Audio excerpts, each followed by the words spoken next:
Je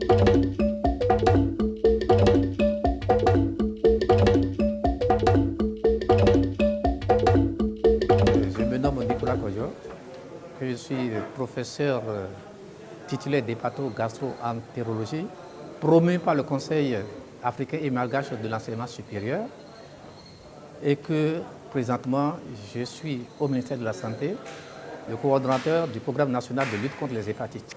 Mon premier stage dans le service de gastro-entérologie, il y avait plusieurs cas de cancer du foie. J'ai constaté que tous ces malades atteints de cancer du foie étaient des Africains provenant de l'Afrique noire francophone. Mais j'ai dit, mais comment? Il n'y a que cette race-là qui est atteinte de ce cancer-là. C'est depuis ce temps-là que j'ai décidé, depuis la 3e année de médecine, d'effectuer mon parcours plus tard dans la spécialité d'hépato-gastro-entérologie. Il faut dire que si j'ai pris les hépatites comme cheval de bataille, c'est parce que moi-même j'en ai été atteint. Effectivement, j'ai été atteint d'hépatite virale C et heureusement que je venais de revenir de France et que ma sécurité sociale en France continuait de couvrir mes frais.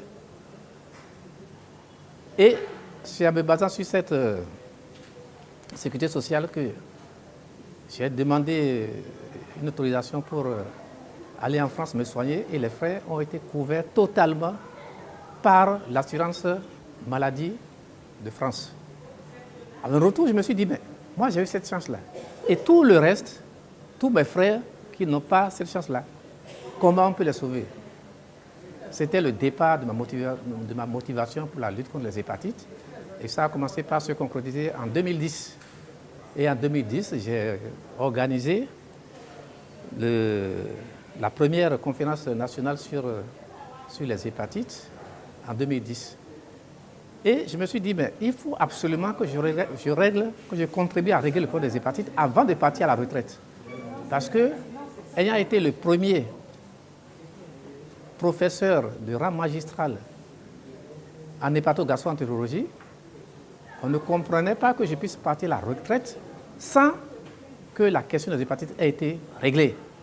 C'est pour ça que mes dernières publications à partir de 2010 ont été uniquement consacrées aux hépatites pour attirer l'attention des autorités de notre pays sur cette maladie et l'urgence et la nécessité de commencer par y faire face. Voilà donc en gros mes motivations et ce qui m'a mené vers la question des hépatites.